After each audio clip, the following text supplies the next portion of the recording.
त्या चालक ज्या वेळेला सर्व कायदेशीर कागदपत्र कल्याण आरटीओमध्ये सादर केल्यानंतर तिथले जे कर्मचारी जो वर्ग आहे तो डायरेक्ट रिक्षा चालकांना पैशाची मागणी करतात।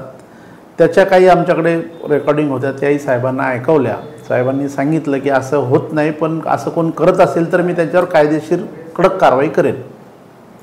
आणि दुसरा एक विषय आमचा होता असा की कालबाह्य झालेले जे रिक्षा आहे, टू व्हीलर, फोर व्हीलर, जे मोठी वाहनं आहेत या जर स्क्रॅप करतात, त्या स्क्रॅपच्या याच्यामध्ये मी गेली 1 महिनाभरामध्ये आंदोलन केलं होतं की त्या वजनाप्रमाणे रिक्षा चालकाला पैसे मिळाले पाहिजे। जो कोणी असेल तो त्याला मिळाले पाहिजे, कुठलाही नागरिक असो डोंबिवली कल्याणमधला, त्याला ते पैसे मिळाले पाहिजे। त्यावेळेसही साहेबांनी आम्हाला लेखी आश्वासन दिलं, पण अजूनही तसं काही होताना दिसत नाही।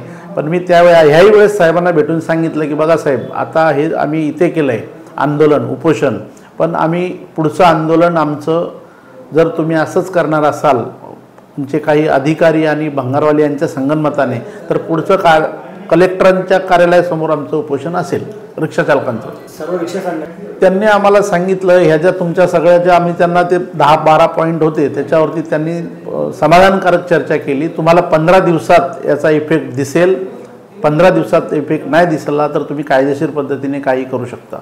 डोंबिवलीबाबतही चर्चा झाली। 7वा मुद्दा होता तो, त्यांना सांगितलं की साहेब असं असं आहे, जे नवीन वस्ती डोंबिवली शहरामध्ये वाढली आहे, कोणी पलाव असेल, अनंतमय, दावडीमध्ये आहे रिजन्सी, हा जो ही जी वस्ती वाढली याचा सर्वे करणं अपेक्षित होतं।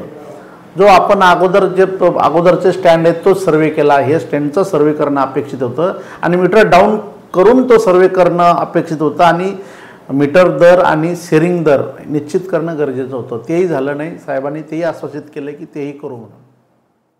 अध्यक्ष शेखर जोशी बोलतोय।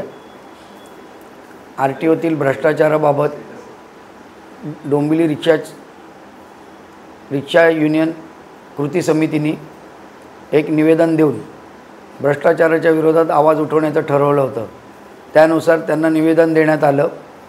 15 दिवसात जर त्यांनी त्या निवेदनावर विचार करून आम्ही ज्या प्रमुख मागण्या केल्यात त्याच्यावर काही ठोस उपाययोजना केली नाही तर 15 दिवसांनी उग्र स्वरूपात आंदोलन छेडण्यात येणार आहे। आमच्या प्रमुख मागण्यांमध्ये त्यांनी तिथे रिक्षा स्क्रॅप करताना चाललेला भ्रष्टाचार, त्यानंतर FRC प्रकरण आहे, फ्रेश रजिस्ट्रेशन सर्टिफिकेटमध्ये चाललेला घोटाळा, त्यानंतर 2 क्लार्क असे आहेत की तेच ऑफिस चालवत आहेत, बारकुळ साहेब ऑफिस चालवत नाही आहेत असा आमचा ठाम आरोप आहे, त्यांच्यावर कारवाई करणे।